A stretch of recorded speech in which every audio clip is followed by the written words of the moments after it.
Добро вечер, почитувани гледачи, добре дојдовте во уште едно само интервју. Вечерва за прв пат имаме странски представник, амбасадорката на Соединетите Американски држави во земјава Кејт Брнз. Добре дојдовте, благодарам што ја прифативте нашата покана. Thank you so much for having me on your program. I know in these COVID times it's hard to do a safe in-person interview, and I really appreciate the opportunity to be here. Да, амбасадорке, Македонија како и остатокот од светот се уште се бори со пандемијата предизвикана од коронавирусот. Надежта е во вакцините, но и ние како и повеќето сиромашни земји тешко доаѓаме до нив. Што се случи со ковакс механизмот? Како да потврди, тој требаше да обезбеди праведна распределба на вакцините во светот? Yes, I think you're absolutely right. All of us are deeply interested and invested in trying to solve this COVID-19 pandemic and to get through it as quickly as we can. The COVAX mechanism that you referred to was actually created as a system that would provide equitable access to all countries to safe and effective vaccines, and particularly smaller countries that have limited resources for procurement, for testing, for approvals. Now, while it is certainly true that the COVID mechanism has taken a lot longer time to get into process than anyone would have hoped, it is working. It's working very slowly. Day by day, COVAX is procuring more of the vaccines that have been proven and tested to be safe and effective, and it's working on getting those now out and distributed. I think they've already announced a schedule for North Macedonia to begin to receive its vaccines through this mechanism, and hopefully through this program, we'll be able to start seeing vaccines roll out throughout all of the world. I mean, right now, all of us everywhere are interested in the same thing, which is getting as many of our people as vaccinated as quickly as possible. But ultimately, in order for us all to fight this pandemic, we need to make sure that vaccines are available across the globe and that everybody has access. Споменавте дека ги очекуваме вакцините од преку механизмот COVAX, во меѓувреме властите се обидуваат да обезбедат некакви алтернативи преку донации или помош од странски држави. Дали може да очекуваме некаква пратка, можеби од Соединетите Американски држави со вакцини? Во минатото често сте ни помагали и на ова поле. We have, and as you noted, I mean, addressing the COVID-19 problem is much more than just the pandemic, I mean, just more than the vaccines. There's a lot of issues at stake here. We did provide direct assistance to the government here, $6.7 million in immediate pandemic relief, which also went to not only economic and social recovery, but also to help prepare for the rollout of the vaccines. And that, of course, comes on top of 2 decades of investment in helping to strengthen the healthcare system here so that it was prepared for a crisis like this. Now, with respect directly to the vaccines that you mentioned, we are primarily working through and supporting the COVAX mechanism. We're not, as some governments are doing, negotiating sales directly with governments. So our funding goes directly to the COVAX mechanism, and it comes on top of the billions of dollars of investments that we've already made into the research and development that help generate some of the vaccines that are now safe and available today. We're looking at things like what we might do with surplus vaccines, and I think there again we're going to look at prioritizing the smallest countries, the most high risk, and those with the least resources. So the COVAX mechanism is going to continue to be a part of our effort to address this at a global level. Амбасадорке, освен пандемијата, 2020 за Македонија ќе биде запаметена и по тоа што сепак не ги почнавме преговорите за членство во Европската унија и покрај тоа што имаше одлука во март едногласна донесена во Брисел. Соединетите Американски држави во повеќе наврати и преку вас и преку Стејт департментот искажаа разочарување од ваквата одлука на Софија. Што конкретно може да направи повеќе Вашингтон на ова поле за на некаков начин да се предомисли, да ја убедите Софија да го тргне ова вето? Yes. Well, 2020 was also the year that North Macedonia entered NATO, and for us that's an important milestone and an important mark.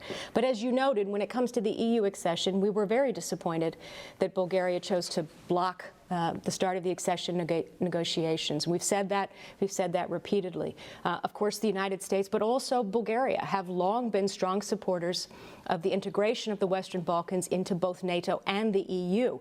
We believe we're all part of the same NATO family, and it's in all of our interests to see the EU accession process move forward as well.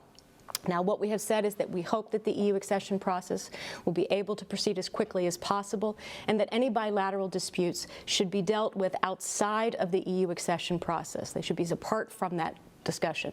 We do see it as a positive sign that North Macedonia and Bulgaria continue to discuss these bilateral issues, to do it outside of the process and to make progress in that regard. And we're going to continue to champion and to express our support to keep those issues separate from the EU accession process, because it's important that that be able to move forward. Таков став имаше и Европската унија, но за сега не ни помага. Дали може да очекуваме некаков олеснувач од некој американски дипломат да помогне овој процес да излезе со некакво решение? Често се случувало тоа во минатото и во 2001 со рамковниот договор и со преспанскиот договор. I think the solution here to these bilateral issues comes from the bilateral dialogue. So it must be done through the bilateral dialogue. And I would note that North Macedonia has a proven track record of dealing with contentious issues with its neighbors and resolving them in a constructive way. So while we're going to continue to stay engaged, we're going to continue to champion our support for North Macedonia starting its EU talks. We're going to continue to advocate that bilateral issues remain apart from that discussion. We do have full confidence in your government that it will be able to come to an acceptable agreement with Bulgaria. Амбасадорке, голема надеж во овдешната јавност во нашата има во новиот претседател на Соединетите американски држави Џо Бајден.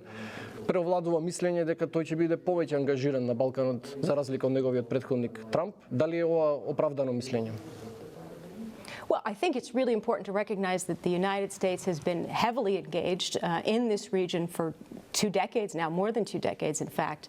And I would say that in the past few years, we've been robustly engaged, not only in promoting North Macedonia's entry to NATO, which has been a big focus of the previous administration, but also in promoting regional stability. Now, with that said, I have every confidence that this high level of engagement will continue under the Biden-Harris administration, both in addition to supporting North Macedonia's entry into Europe. We're also working very intensively bilaterally on a wider range of priorities, everything from trying to promote economic investment to youth empowerment, more recently on regional cooperation, including on energy issues, and most importantly, in a combined effort to mitigate the effects of the COVID-19 pandemic. Споменав дека Соединетите американски држави помогнаа на некаков начин и за постигнување на тој преспански договор за решавање на проблемот со Грција. Вие тогаш бевте заменик амбасадор во Атина, претпоставувам дека одблиску ги следевте преговорите.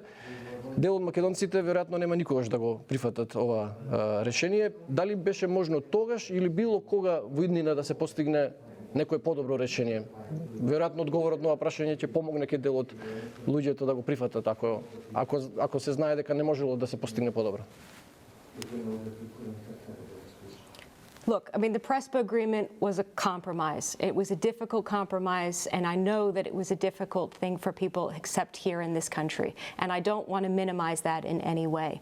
But what we think it's important to focus on is the results that were achieved with that agreement. I mean, first and foremost, coming to a solution on the name issue opened the door for North Macedonia to enter NATO, and it's now paving the way for the upcoming EU accession talks. I think it's also important to note, maybe this doesn't get as much attention, the important increased cooperation that is now taking place between your country and Greece as a result of that agreement. And you're seeing a wide range of collaboration on everything from energy and trade to economic development, which is in the long-term benefit of the country. Амбасадорке, споменавте дека не ги отвори вратите за влез во НАТО, тоа е јасно, бевме блокирани со вето од 2008 година од Грција, тоа се надмина, но без јасна европска перспектива, кај дел од луѓето превладува мислењето дека можеби плативме превисока цена. Дали вредеше, зошто толку е важно за Македонија, што толку е бенефитот од тоа што сме членка на НАТО? Well, first of all, on the European Union, I do believe that you have a clear EU membership perspective. The United States very much believes in your European future. The EU itself does, and most importantly, I think your people believe in that European future. So it's important to recognize that even though the recent events have been frustrating, and it's understandable that people are frustrated by this, that's an important goal. You shouldn't give up on it. This may be a marathon, but it is achievable, and I believe that it will happen. When it comes to NATO, you know, it's not not for me to say whether or why people should be happy about it, but I would say that since joining NATO, your country has seen some real results. First and foremost, NATO is helping modernize your military. It's helping improve cybersecurity. It even provided ventilators last year to help with the effects of COVID-19. And above all else, NATO provides collective security through the Article 5 guarantee. And even today, it provides you a seat at the table as a decision maker in the world's most powerful alliance. And we're seeing that happen even as defense ministers continue to meet in Brussels right now. So I think that these are really important benefits for the country. Во едно од последните интервјуа споменавте дека ова што Бугарија стави вето за почеток на преговорите со членство во ЕУ може да отвори простор за влијание на трети земји во Македонија, пред се Кина и Русија. Во кои сфери ги очекувате? Well, again, I mean, I think the Bulgarian veto was regrettable on a number of levels, but one of the things that it did was that it caused some people to question the credibility of the EU, of the EU's commitment to enlargement. And I think that has opened the door for some disinformation. So it's important not to let that happen. It's important to keep in mind that no matter what happens out there, the most important relationships for this country and for its future are the EU and NATO, and nothing will displace that. Амбасадорке, големо мнозинство од македонските граѓани сакаат да ја видат земјава еден ден во Европската унија, најмногу поради тоа што веруваат дека на таков начин ќе станеме силна и просперитетна демократија во која ќе владее правото. Сега владата не уверува дека може да се постигне таа цел и без да ги почнеме официјално преговорите, но искуството во овие 30 години независност, а и последните извештаи на Transparency, Economist, Financial Times го покажуваат спротивното. Дали вие верувате дека оваа влада може да ги направи потребните реформи во земјата? I do believe that. I mean, reform isn't, just something that's necessary for EU aspirations. It's a necessity. It's a requirement. Your country is facing a very serious challenge right now, in particular, young people who are looking around and wondering if they have prospects here, if they can make a living here, if there's a fair way and an opportunity for them. You have average citizens that are frustrated by the corruption, the lack of rule of law and reforms, and the kind of progress that they had hoped to see by now. So I think that these are very important issues, but I do think that there are some very concrete steps that can be taken relatively quickly to show and to demonstrate determination to address these issues. And first and foremost, seeing some of the corruption cases that are in the courts right now move forward would be a very strong signal, as would Parliament swiftly adapting the National Anti-Corruption Strategy and the meaningful implementation of that strategy. And the newly created Office of the Deputy Prime Minister can use this new voice that is growing in order to ensure that they call on every public sector official at every level to exercise the highest ethical standards, to ensure that people who are qualified positions receive them based on their qualifications, not on their political affiliation, and that when there are problems, that they're addressed with fairly and transparently. And I would also call on officials outside of the government to do their part as well, to make sure that they're modeling the right behavior for all citizens. Бевме на 111-то место на извештајот на Transparency, тоа е најлош ранкинг во последниве десетина години. Владата вели дека нема зголемување на корупцијата, во реалноста дека тоа е перцепција. Вие сте втора година веќе во Македонија, имате многу средби и со владини представници, и со представници на партиите, но и со обичните граѓани. Каква е вашата перцепција? Дали се зголемува корупцијата во Македонија? Well, there have been very significant efforts made to fight corruption, but they've been slow-moving and they haven't been enough. And here in this case, I think perceptions matter enormously. If people perceive corruption, then it's a problem, and it's something that they cite as something they struggle with every day. So I think it's important to address that. It's important to recognize the fact that if this makes an impact on people's lives, if they're suffering not just from big corruption at the national level, but even at the local level and the indignities that it's required required to make small payments, to get access to basic services. All of these things have an effect on the population, and they undermine confidence in the government, they undermine economic growth, they undermine opportunities, and above all, they take away people's dignity. So it's a responsibility of everyone to address this issue. We talked about the fact that the government has a responsibility, and that's true, but it's not just a government responsibility. There are many other actors. The institutions have to do their part. Businesses have to ensure that they're following the most ethical practices. All public officials need to set very high standards and live by them. Civil society, the media, they need to shine a spotlight on corruption, not with the intent of trying to raise political issues, but to try to fix the problem. And above all, the public also has its role to play. It has to call out corruption when it sees it, and it has to say we won't tolerate it. And I think one thing that is important, as citizens and people become aware of what rule of law and good governance look like, they're going to demand more of it. They're going to require and ask their government, the judiciary, to demonstrate real results. And that's a good thing. It's a reasonable thing, but it also drives an important reform effort, which frankly needs to be accelerated. Соединетите американски држави навистина многу ни помогнаа во овие 20 на години и преку едукација и преку опрема на институциите кои треба да се борат со корупцијата и криминалот, но за жал граѓаните се уште немаат доверба во правосудството.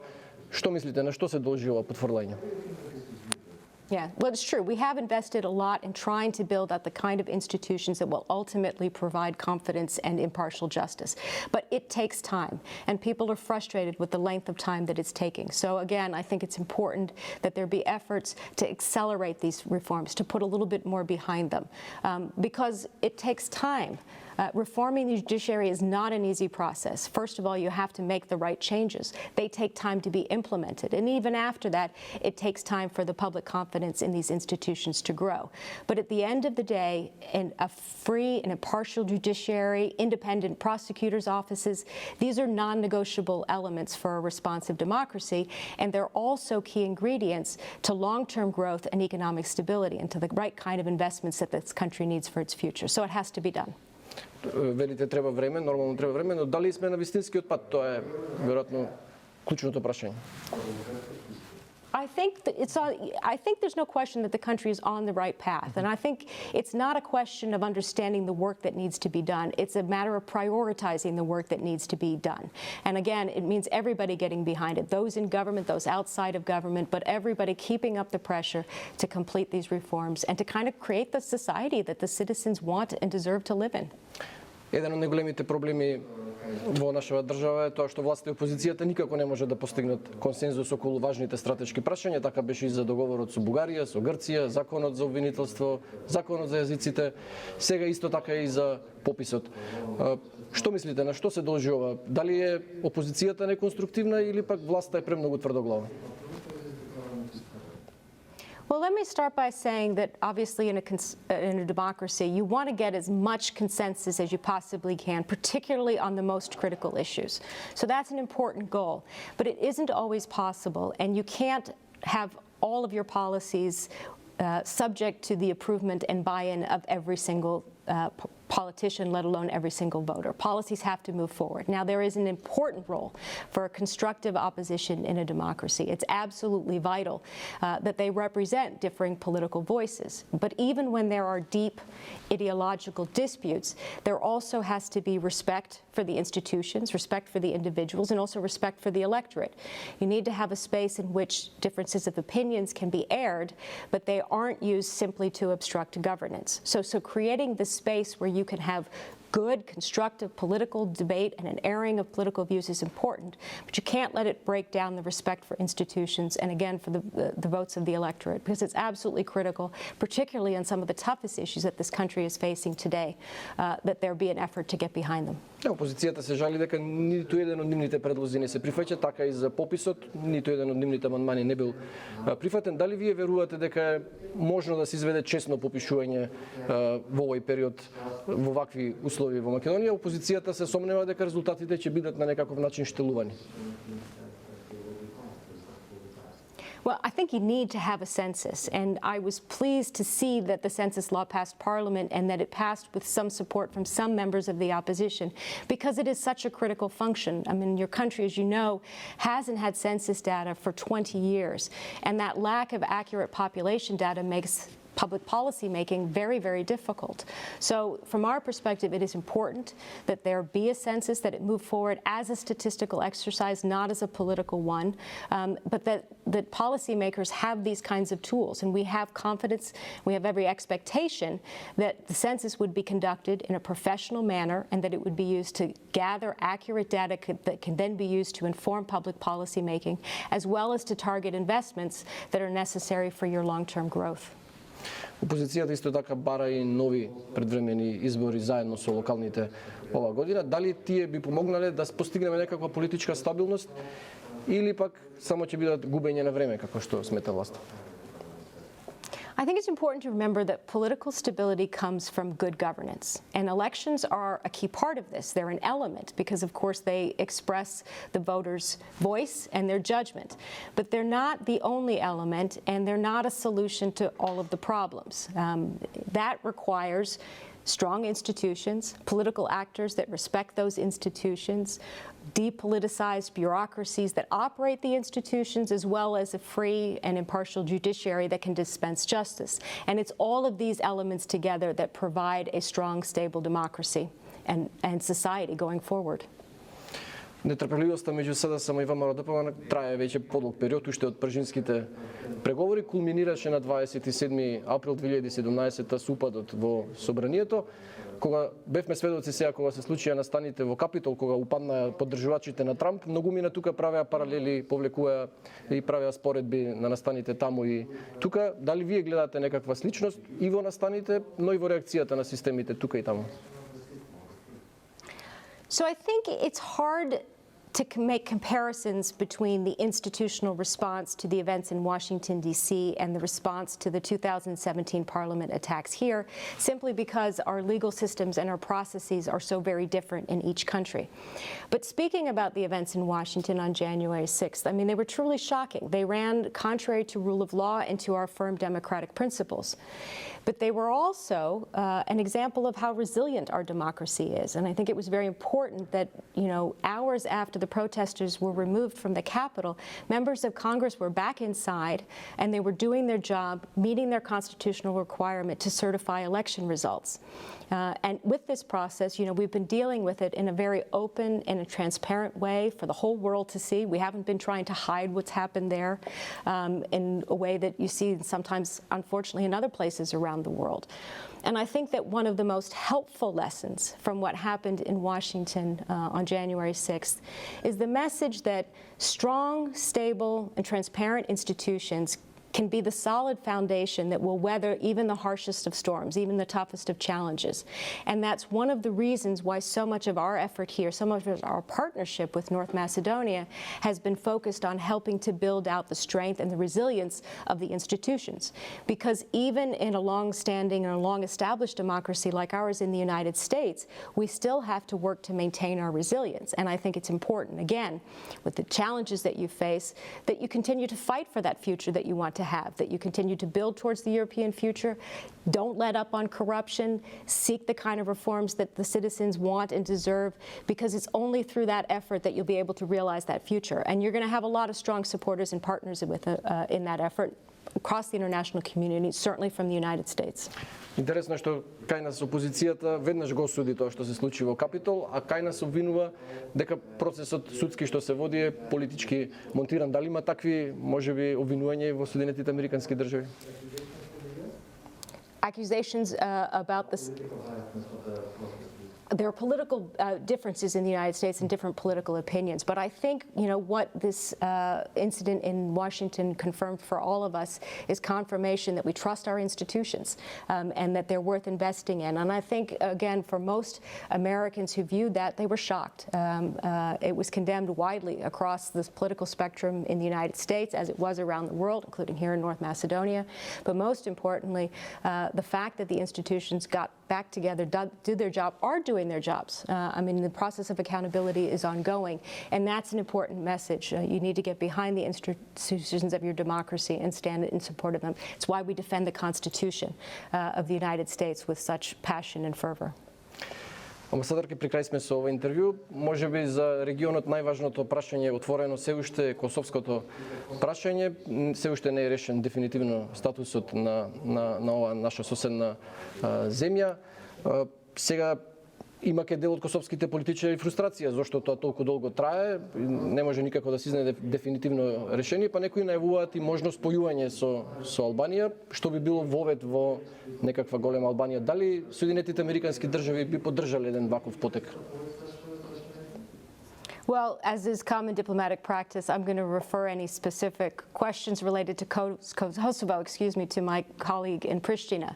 But I will say this about the U.S. Government position when it comes to Kosovo. We support an independent, multi-ethnic Kosovo, sovereign, independent, multi-ethnic Kosovo. And President Biden has actually spoken to this, and I would refer you to his comments when he has said that a comprehensive agreement between Kosovo and Serbia must preserve the sovereignty of both states. And I think that's pretty definitive language. Значи нема да поддржите спојување на Косово и Албанија. We support a comprehensive agreement that preserves the sovereignty of both states. Госпоѓо амбасадор, ви благодарам многу што бевте наш гостин ова вечер. Thank you so very much. Благодарам многу. Почитувани гледачи, вам ви благодарам што и ова вечер бевте со нас. Останете на Канал 5.